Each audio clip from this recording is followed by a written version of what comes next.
Life has a peculiar way of throwing curveballs when you least expect it. That's how I met Marco. My name is Cora, and at 28, I was working as a fitness trainer at a local gym, living a life as structured and disciplined as my workout routines. Then one day, Marco walked in, looking for a quick session, and ended up changing the entire course of my life. "Hey, I'm Marco," he said, flashing a smile that could light up the darkest corners. "Heard this is the best place to get in shape.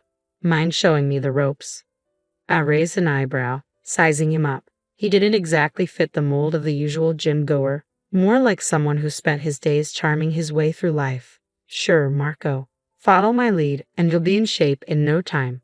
But I warn you, I don't go easy on anyone." He chuckled, his eyes sparkling with mischief. "Wouldn't have it any other way. Lead on, Cora."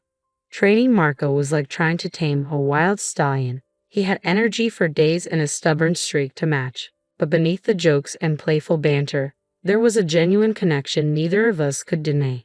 As days turned into weeks, our gym sessions became the highlight of my life. It wasn't just about the workouts anymore. It was about the laughter, the stories, and the moments we shared. One evening, as we wrapped up, Marco turned to me, his usual grin replaced by a serious look. "Cora, I need to tell you something. I'm not just here for the workouts. I'm here for you. You have this fire, this strength I've never seen in anyone else, and I'm crazy about you." I was taken aback. This was Marco, the guy who joked about everything, now stating in front of me, bare and honest. "Marco, I don't know what to say. You're not what I expected, but I can't deny there's something between us. Something real." That was the start of our whirlwind romance, intense and passionate, like a storm that swept everything in its path. Before I knew it, I was saying "I do" to the man who had walked into my gym and turned my world upside down. But the fairy tale didn't last long. After the wedding, Marco dropped a bombshell that would set the stage for the battles to come. "Cora, we need to move into my mother's house. Family is everything to me, and I need to be there for them." My stomach dropped. Maria, his mother, was a force to be reckoned with, sharp-tongued and critical, a stark contrast to Marco's warmth. And then there was Sofia, his sister, a mirror image of her mother's arrogance and disdain. "Marco, are you sure about this? Our relationship with your mother and Sofia is strained, to put it mildly. Is this really the best idea?" I asked, trying to keep the worry out of my voice. He took my hands in his gaze earnest. "I know it's not ideal, but family means everything to me. We'll make it work. I promise. It's me and our little family against the world." Moving into Marco's family home felt like stepping onto a battlefield. Every day was a struggle under Maria's strict rules. "Don't forget the dishes need doing, and the living room needs a good dusting. We run a tight ship here," she would say, her voice dripping with anything but warmth. I would nod, biting back the retorts that threatened to spill. "Of course, Maria. I wouldn't want the house to be anything less than perfect." Sofia would smirk from her perch at the kitchen table, her eyes scanning me like I was some bug under a microscope. "Yeah, Cora, and try to keep up. Will you? We don't need any dead weight around here." The days felt long, the work unending. It was like living in a loop, each day a repeat of the last. Cleaning, cooking, trying to find my footing in a house that felt like a minefield. Marco was there, but not really. His restaurant was his world, and I felt like a ghost in his family home. Then, life threw me another curveball. I was pregnant. The news should have been a beacon of joy, but in Maria's house, it was just another ripple in already troubled waters. "Pregnant, huh?" Maria's voice was flat, her eyes hard. "Well, don't expect any special treatment. This house doesn't run itself, you know." I placed my hand instinctively on my belly. "I don't expect special treatment, Maria, but I do expect some understanding. I'm carrying a child, your grandchild." That shut her up, if only for a moment. But the chores piled up and the glares grew sharper, making the house feel smaller each day. Sofia was no help, watching my struggles with a satisfied smirk. "You're slowing down, Cora," she would taunt. "Can't handle a bit of housework. What kind of mother are you going to be?" I wanted to scream, to lash out, but I held it in for Marco, for the tiny heartbeat grew stronger each day. The tension was a constant companion, an unwelcome guest at every meal and every moment. "Marco, please talk to them," I pleaded one night, the weight of the day heavy on my shoulders. "Your mother and Sofia treat me like I'm nothing, like I don't belong." He sighed, a tired sound that spoke volumes. "Cora, they're just set in their ways. It's how they've always been. Just give it time. It'll get better." But it didn't get better, it got harder. The house became more suffocating, Maria and Sofia more relentless. I was just trying to keep my head above water and protect the tiny life that depended on me. Each night, as I lay in bed, the moon casting shadows across the room, I felt the weight of my reality pressing down, heavier than ever. I made a silent vow. I wouldn't let them break me.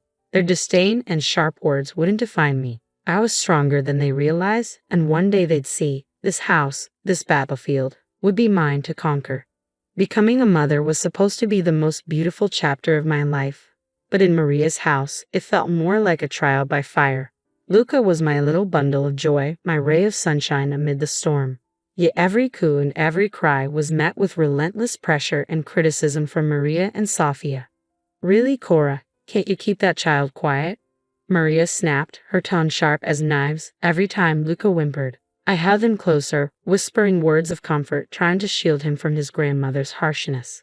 He's just a baby, Maria. Babies cry. That's how they communicate. Sofia rolled her eyes, her voice dripping with disdain. Oh, please. You're just not doing it right, Cora. Maybe if you paid more attention to him instead of feeling sorry for yourself, he'd be quieter. Their words stung, each one a reminder of how out of place I felt in this house and this family. It wasn't just the verbal jabs, it was the scrutinizing looks, especially after my body had changed during pregnancy. The weight I'd gained became a favorite topic of ridicule. Looks like those fitness trainer days are long gone, huh, Cora? Maria would chuckle, her smirk infuriating. Better lay off the sweets if you want to fit into your old clothes again. I clenched my fists, forcing a smile to hide my hurt. I'm proud of my body, Maria. It brought Luca into this world. The weight is temporary, but the love I have for my son is forever. But my defiance fell on deaf ears. I was the outsider, the intruder in their perfect little world. And no matter how hard I tried, it never seemed to be enough.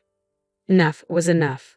The constant belittling from Maria and Sofia wasn't just chipping away at my spirit. It was igniting a fire within me, a fire to reclaim my life, my body, and my self-respect. I decided to take control right there in the suffocating walls of that house. I started small, turning the corner of my room into a personal gym. It wasn't much, just a mat, some weights, and a determination as strong as steel.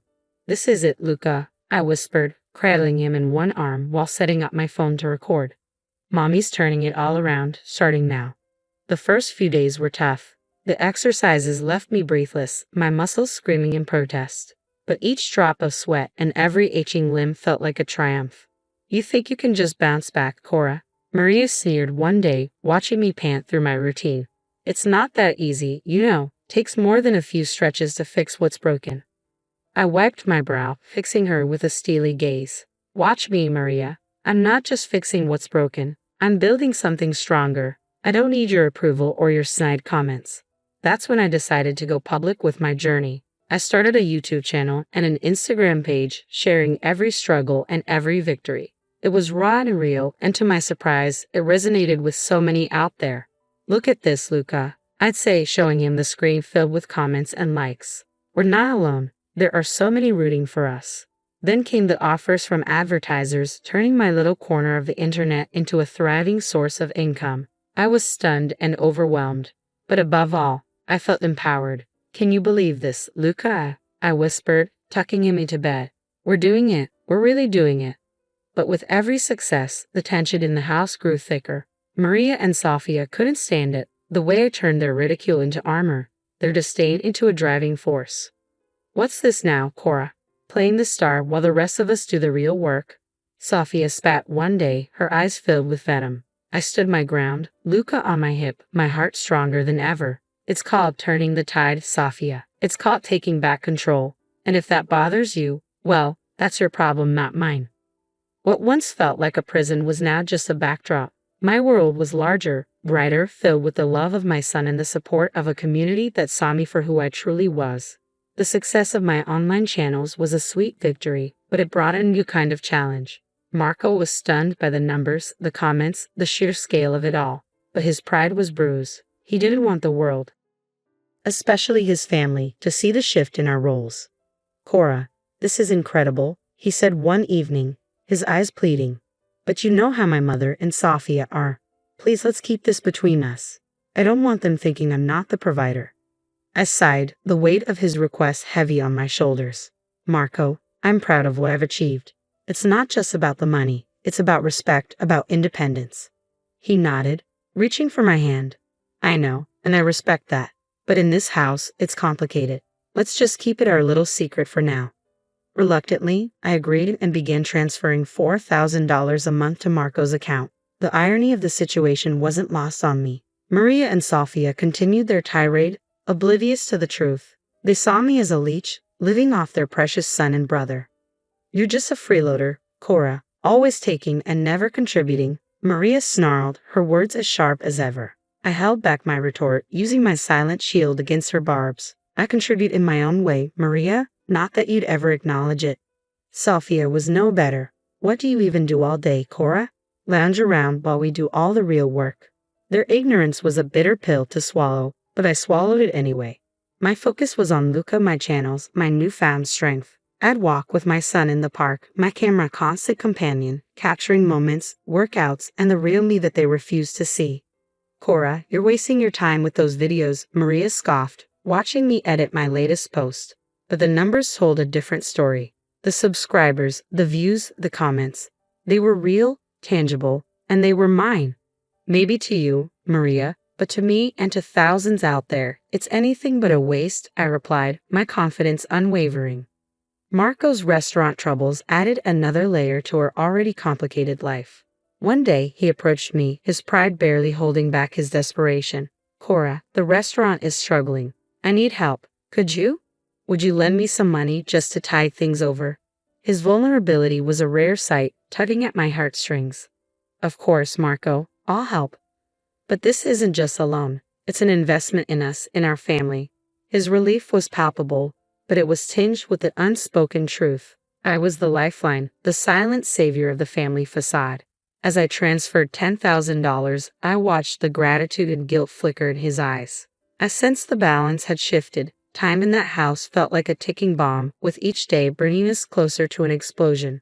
Sofia's marriage introduced her husband, Rick, into our already cramped space, and his presence only heightened the chaos and tension that had become a constant in our lives. You two just take up space, Maria sneered, her words slicing through the crowded living room. You're nothing but freeloaders, Cora, you and that kid. I clenched my teeth, hugging Luca closer. We're family, Maria, or at least that's what a house like this is supposed to mean. But when Sofia announced her pregnancy, Maria's attitude shifted to something even harsher and more direct. This house is getting crowded, Cora, and frankly, you and your boy are just in the way. The words stung, but before I could muster a response, Marco dropped a bombshell of his own at dinner. I have to go out of town for a few weeks. Restaurant business, he said, avoiding my gaze. A few weeks in this madhouse without the slightest buffer Marco provided felt like a sentence I couldn't bear. You're leaving now, with everything going on? I asked, my voice barely a whisper over the lump in my throat. He didn't meet my eyes. I have to, Cora. It's important. And just like that, he was gone. The door shut behind him, and the weight of his absence settled over the house like a thick fog. I tried to maintain a semblance of normalcy for Luca. We went for walks, did our workouts in the park, anything to escape the suffocating atmosphere of the house. But when we returned from kindergarten one day, the sight that greeted us froze me in my tracks. Our belongings, bags, suitcases, Luca's toys, were piled outside the front door like trash. Mommy, what's happening? Luca's small voice trembled with confusion and fear. I swallowed hard, fighting back tears as I approached the door. Maria, Sofia. What is this?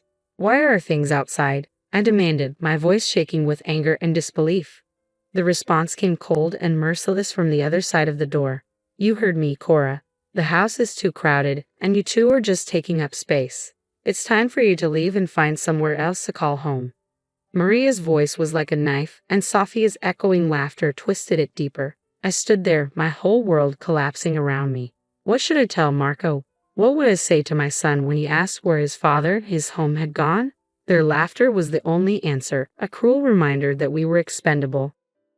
An inconvenience easily discarded. With a heavy heart and a mind swirling with shock and betrayal, I gathered our belongings. Holding Luca's hand tightly, I stepped away from the house that was never a home. The pain was sharp, the betrayal bitter, but it was the clarity of the moment that struck me most. This was the end of one chapter, a chapter of struggle and pain, but it was also the beginning of something new, something ours. I rented an apartment, a small but safe haven for Luca and me. As I unpacked our lives, the reality of what had happened and what I had escaped began to sink in. I was alone, but for the first time in a long time, I felt a flicker of hope, a sense of freedom. Settling into the new apartment was a bittersweet experience. It was a sanctuary where the shadows of Maria's house couldn't reach us. I meticulously arranged our belongings, trying to make the space feel like home when my phone buzzed with a message that sent shockwaves through my world. It was from Sophia, her message laced with sickening glee. "You think you know Marco? Think again, Cora." Attached was a link, a portal to a truth I had never imagined. Trembling, I clicked it, my heart racing. I clicked the link, and my world fractured as the screen lit up with images that shattered my reality. There was Marco, not mired in restaurant troubles but tangled in the arms of another woman. Their intimacy was unmistakable, the photos standing in stark contrast to the lies he had spun for me. The most recent shots were dated just yesterday. The business trip, the stress, everything had been a cruel facade, and I was the unwitting financier of his double life. A numbing cold washed over me, the pain and betrayal intertwining into a fierce resolve. For years I had been the backbone, the silent supporter of a man who lived in shadows while his family treated me like dirt. A week of emotional turmoil was punctuated by incessant calls from Marco, whose voice had once been a source of comfort but was now a trigger for my contempt. "Cora, please, you need to come back. Mom and Sophia crossed the line, and the restaurant is in shambles. I need you. The bills are piling up." His pleas, once capable of tugging at my heartstrings, now ignited nothing but disdain. "So you only need me to pay your bills and your family's bills?" His voice cracked, desperation seeping through. "We're still a family, you, me, Luca. Isn't that worth fighting for?" A bitter laugh escaped me. "A family? Is that what you call this charade? No, Marco, we're far from a family. And as for your restaurant, your debts are yours to deal with." Silence fell heavily between us, almost tangible. I could feel the weight of his predicament pressing down on him. "But Cora, the money?" "Your problem, Marco. Your restaurant, your money. I'm done being your lifeline." I cut in, my voice unwavering. "However, we will discuss this tomorrow. I will come to your mother's house." I made my decision. I returned to that house, not as the broken woman they expected, but as the force they never saw coming. Armed with the truth and a plan that would turn their world upside down, I stepped into the lion's den. Marco's face lit up with a mix of hope and surprise, but Maria and Sophia's expressions were cold and calculating. They clearly weren't thrilled about my return. "Look who's back," Maria said, her tone dripping with disdain. "Missed us, have you?" I met her gaze without flinching. "Not at all, Maria. I'm here for something important." I handed Marco an envelope. His face drained of color as he recognized it for what it was: divorce papers. "Marco," I stated, relishing the taste of freedom, "our marriage ends here." Maria and Sophia's initial shock quickly morphed into smiles. "Finally getting rid of the dead weight, and Marco?" Sophia jeered, her laughter grating on my nerves. But their joy was premature. "Don't get too excited," I interjected sharply. "You might want to sit down for this. It's been me, not Marco, keeping this household afloat." The room fell silent, stunned. Marco's eyes darted between me and his family as the truth hung in the air. "It's true," he admitted, his voice barely audible. "The restaurant's been failing. Cora's been covering everything. She transferred $4,000 to me every month." Maria and Sophia turned on him, their faces twisted with anger and disbelief. "You lied to us. You let her pay our bills." Maria's voice was shrill. "What should we do now without her money?" "I'm going to file for alimony," Marco said, desperation clear in his tone. "I earn less, so it's only fair." His mother and sister delighted in this revelation, clapping their hands as if they were celebrating a victory. Their hollow applause echoed in the room, but I couldn't help but laugh at the absurdity. "You think that's going to work, Marco? You won't get a cent from me, especially not after I found out about your affair." The color drained from his face. "How did you?" he stammered, his bravado crumbling. I pointedly looked at Sophia. "Your sister was kind enough to send me all the proof I needed." What erupted next was chaos, accusations flying as betrayals were laid bare. Marco and Sophia shouted at each other, arms flailing amid the frenzy. But I remained calm, my next move crystal clear. I'm taking back what's mine, I declared, my voice cutting through the noise. Every appliance, every piece of furniture I paid for. You're left with what you've earned, which is nothing. And that's exactly what I did. I stripped the house of every trace of my financial support, leaving them to face the consequences of their actions. Their pleas for mercy and forgiveness fell on deaf ears as I blocked their numbers, severing the last ties to a life of deceit and disrespect. The fallout was swift. Marco's restaurant crumbled under the weight of debt. The house was lost, and Sophia's husband walked away from the wreckage of their family. They were left with nothing but each other and the mistakes they had made crammed into a rented apartment. As for Luca and me, we flourished in our new life. Our days were filled with love, laughter, and the peace we had fought so hard to find. The past was behind us, a distant memory overshadowed by the bright future we were building together. We were more than survivors. We were conquerors, and our story was just beginning.